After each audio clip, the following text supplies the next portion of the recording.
ನನ್ನ ಫೇಸಲ್ಲಿ ಒಂದು ಕೂಡ ಪಿಂಪಲ್ಸ್ ಇಲ್ಲ, ಪಿಗ್ಮಿಟೇಷನ್ ಇಲ್ಲ. ನೀವು ನೋಡ್ತಿರ್ಬೋದು ವಿತ್ ಪ್ರೂಫ್ ನಾನು ತೋರ್ಸಾಕತ್ತೀನಿ. ಈ ವಿಡಿಯೋ ನಿಮಗೆ ನೋಡಿಬಿಟ್ಟು ನೀವು ಸಬ್ಸ್ಕ್ರೈಬ್ ಮಾಡದೆ ಹೋಗಂಗಿಲ್ಲ ಮತ್ತು ಲೈಕ್ ಮಾಡದೆ ಹೋಗಂಗಿಲ್ಲ, ಅಷ್ಟೊಂದು ಯೂಸ್ಫುಲ್ ಅದ.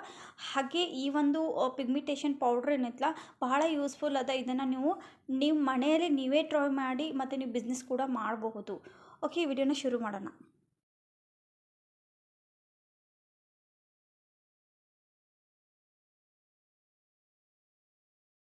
ಎಲ್ರಿಗೂ ಎಲ್ಲರೂ ಆರಾಮಿದ್ದೀರಿ ಅಂತ ಅನ್ಕೋತೀನಿ. ನಾನು ಆರಾಮಿದ್ದೀನಿ. ಇವತ್ತಿನ ವಿಡಿಯೋದಲ್ಲಿ ಸಂತ್ರ ಹಣ್ಣಿನಿಂದ ಯಾವ ರೀತಿ ನಾವು ಪೌಡ್ರನ್ನ ರೆಡಿ ಮಾಡ್ಕೋತೀವಿ ಅನ್ನೋದನ್ನು ತೋರ್ಸಾಕತ್ತೀನಿ.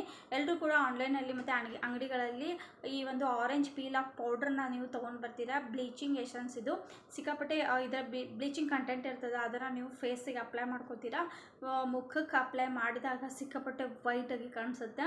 ಆ ಒಂದು ಪೌಡರ್ನ ಮನೆಯಲ್ಲಿ ಸಿಂಪಲ್ಲಾಗಿ ಹೆಂಗೆ ರೆಡಿ ಮಾಡ್ಕೊಳ್ಳೋದು ಅಂತ ತೋರಿಸ್ತೀನಿ.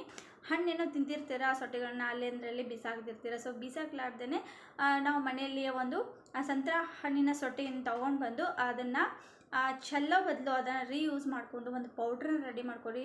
ಅದನ್ನು ರಿಟರ್ನ್ ನೀವು ಬೇಕಿದ್ದರೆ ಅದನ್ನು ಪೌಡರ್ ಮಾಡಿ ನೀವು ಸೇಲ್ ಕೂಡ ಮಾಡ್ಬೋದು. ಅಷ್ಟೊಂದು ಬೆನಿಫಿಟ್ ಇದೆ ಆ ಒಂದು ಪೌಡರ್ಗೆ, ಅಷ್ಟೊಂದು ಪವರ್ ಇದೆ, ಅಷ್ಟೊಂದು ಒಂದು ಕಾಸ್ಟ್ಲಿ ಇದೆ ಆ ಒಂದು ಪೌಡರ್ನ. Peel off mask, peel off face pack, peel off bleaching ಸಿಕ್ಕಾಪಟ್ಟೆ ಯೂಸ್ ಆಗುತ್ತೆ ಸಂತ್ರ ಹಣ್ಣಿನ ಸೊಟ್ಟೆಯನ್ನು.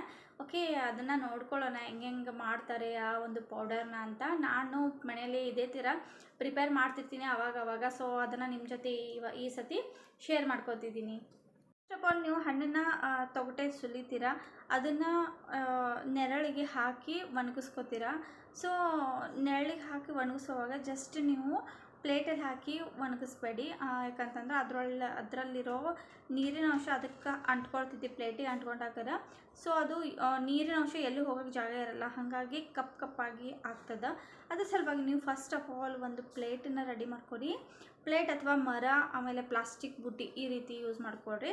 ಅದ್ರ ಮೇಲೆ ಒಂದು ಬಟ್ಟಿನ ಹಾಕಿಬಿಟ್ಟು ಒಂದೊಂದಾಗಿಯೇ ಆ ಒಂದು ಸಂತ್ರದ ಸೊಟ್ಟಿನ ಇಟ್ಕೊಂಡು ಆದಮೇಲೆ ಅದನ್ನು ಮತ್ತೆ ಇನ್ನೊಂದು ಲೇಯರು ಏನದು ಬಟ್ಟಿನ ಹಾಕಬೇಕು. ಇನ್ನೊಂದು ಲೇಯರ್ ಬಟ್ಟಿನ ಹಾಕ್ಬಿಟ್ಟು ಅದನ್ನು ಡೈಲಿ ಅಂದರೆ ಗಾಳಿ ಆಡೋ ಜಾಗದಲ್ಲಿ ಇಟ್ಕೊಂಡು ಬಿಡಬೇಕು ಅಷ್ಟೇ. ಫುಲ್ ಬೆಳಕು ಗಾಳಿ ಎಲ್ಲ ಆಡ್ತಿರ್ಬೇಕು, ಬಟ್ ಮಳೆ ನೀರು ಈ ನೀರು ಅಂಥದ್ದೆಲ್ಲ ಹತ್ತಬಾರ್ದು. ಆ ರೀತಿ ಒಂದು ಪ್ಲೇಸಿಗೆ ಇಟ್ಬಿಡ್ಬೇಕು.